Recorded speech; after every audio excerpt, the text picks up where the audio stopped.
everyone. My name is Ace. And I am Heather. And this is the Twin Flame Journey. And today we're doing something a little different. We're going to do a 3-part video series on redefining codependency. And today's video is on what is codependency. But before we get started, if you could hit that like button, smash that subscribe button, and share the video to anyone you think could benefit from hearing it, we'd be so grateful. And if you want to continue the conversation with us, check us out, heal at essentialenergetics.com, t.me/armyofenergychat for Telegram, or check out our website and all the services we offer at essentialenergetics.com. So Heather, what is codependency to you? So codependency to me is needing someone to be happy in life, having them fill that empty void, and also just like I can't go to the grocery store without you. Stuff like that. Okay, what we had written down was thinking you can't live without the other. And if you feel a certain sort of way about them being or doing something separate from you, that's codependency. We decided to do codependency because it's a fine line to be co-creative or to be codependent. And there is often times in our relationships where we go from being co-creative to then slowly falling into codependency, moving back into co-creativeness, back into codependency. And what we're trying to highlight is ways to observe if you're being codependent in a relationship and how to get out of that codependency through this 3-part video series. So let's explain a trauma bond. What is a trauma bond to you? So for instance, if a person has been abused in childhood, say the parent was a narcissist, then that person will find someone who is also a narcissist and form what's called a trauma bond. Trauma bond to me is when we're traumatized, we create ego programs of who we think we are and what we think we deserve.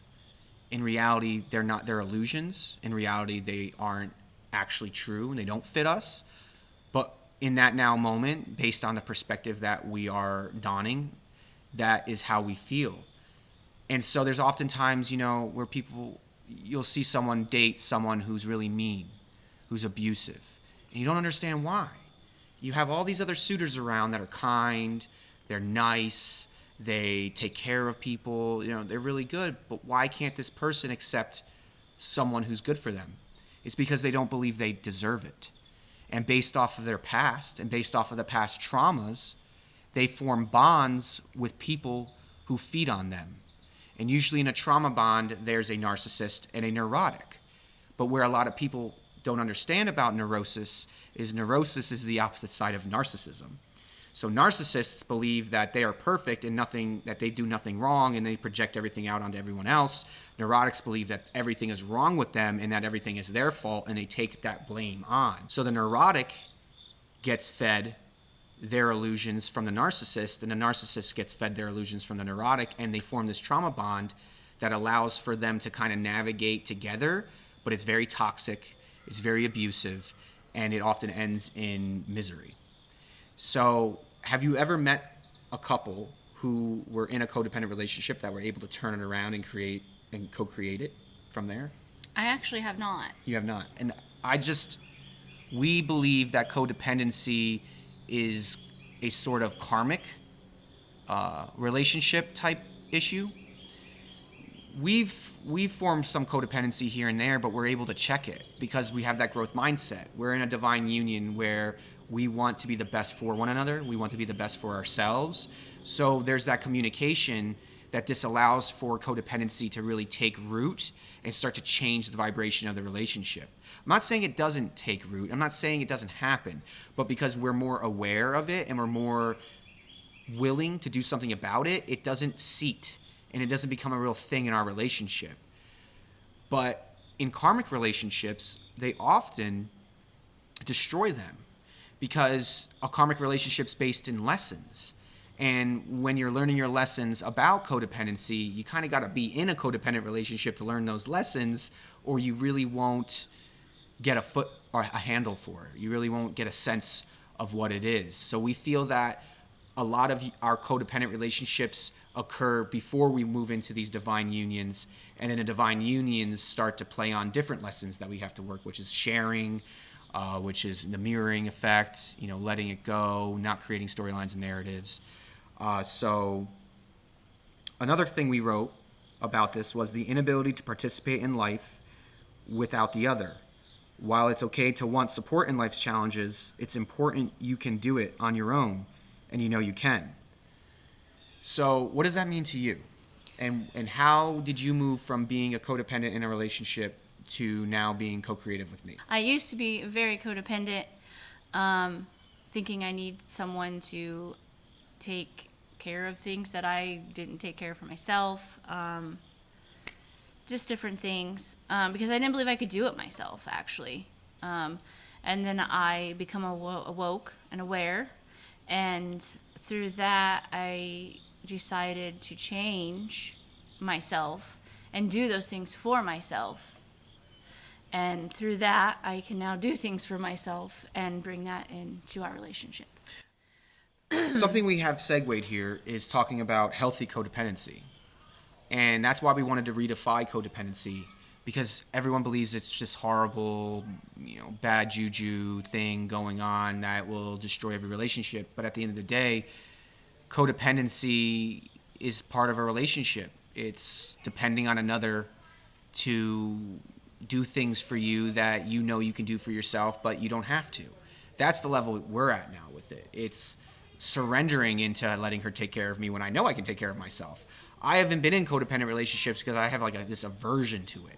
I had commitment issues, so I wasn't really in any of them, because I'd be in a relationship for 6 months, it'd become codependent, and I'd be like, nah, I'm out. And there have been times in our relationship where her ego will come up and the codependency will start to form, and then I just say, no, we're not doing that, because it makes me literally sick to my stomach to feel owned, to feel consumed, to feel like it's just weird. I call it like a swamp hand comes out and it's like, I need more.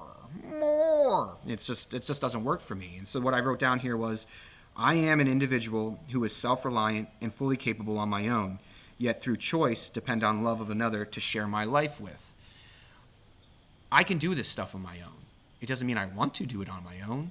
I got to last summer, before she came and picked me up from Missouri, I was able to handle everything on my own. I was able to take care of myself after a car accident. I didn't have a lot of support where I was at. I had to do everything on my own with one leg. There was all these things that went down, and I was able to handle it.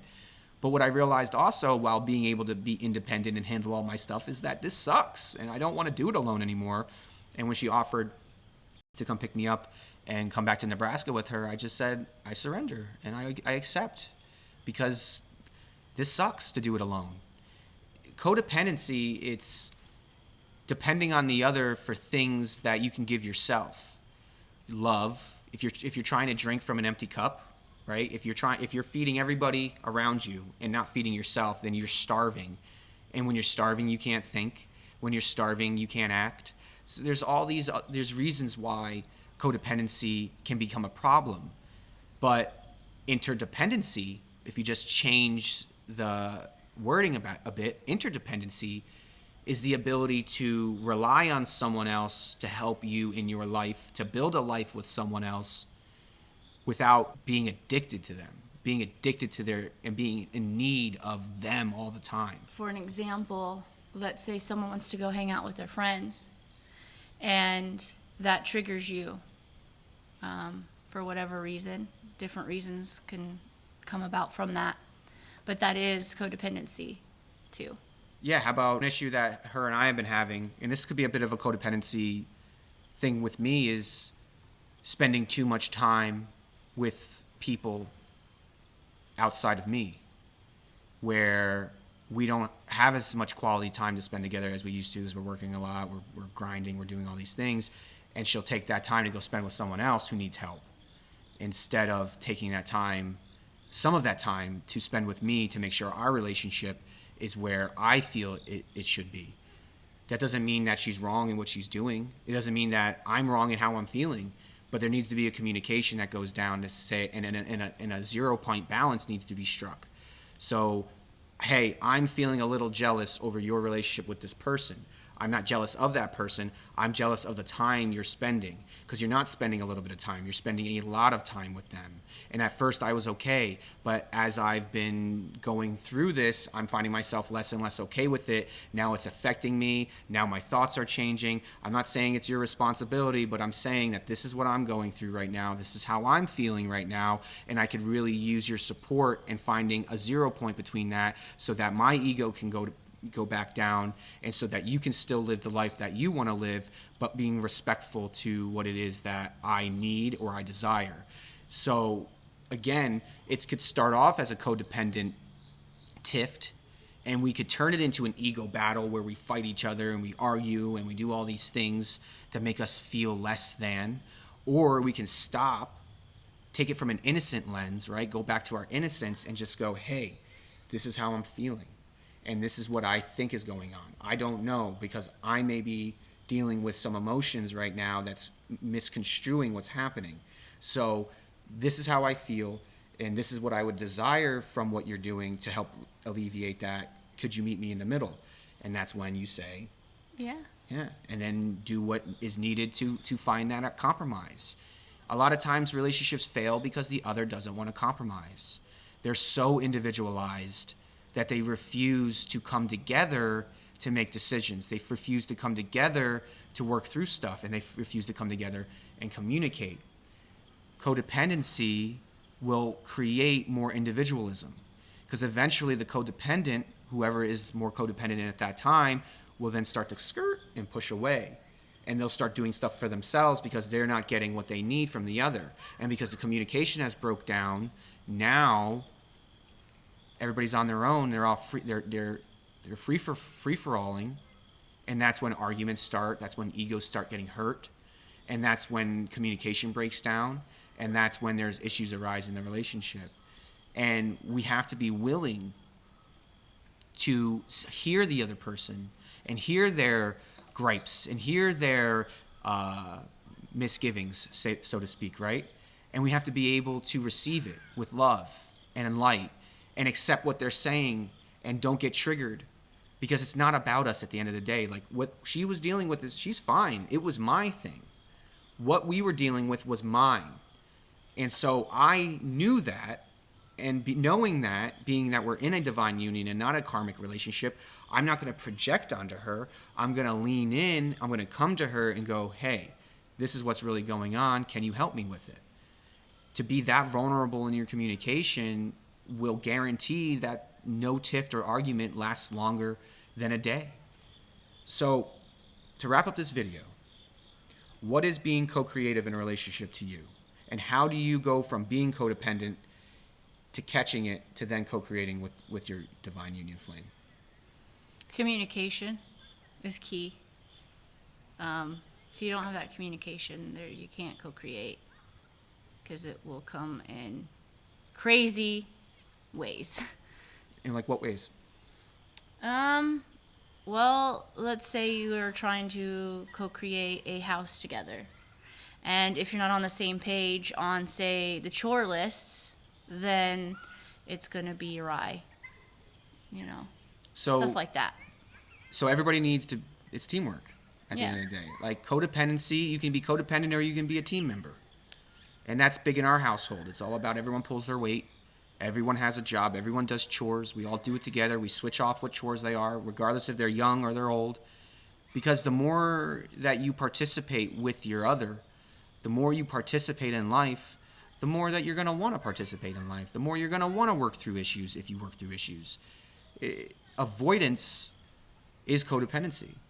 It's not dealing with our own stuff, projecting it on the other so that then we could save face, but that always ends up creating more problems than it solves.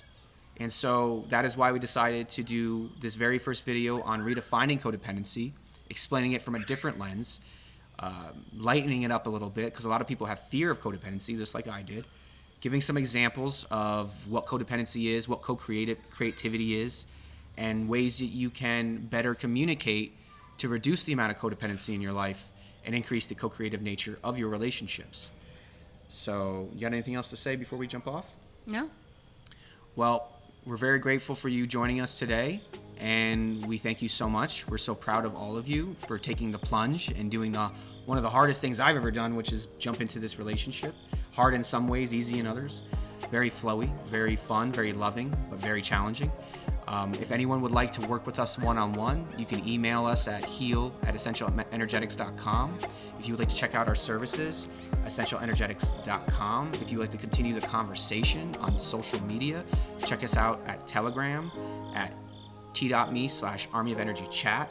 And if you could like, subscribe, and share this video to anyone you know, we'd be so grateful.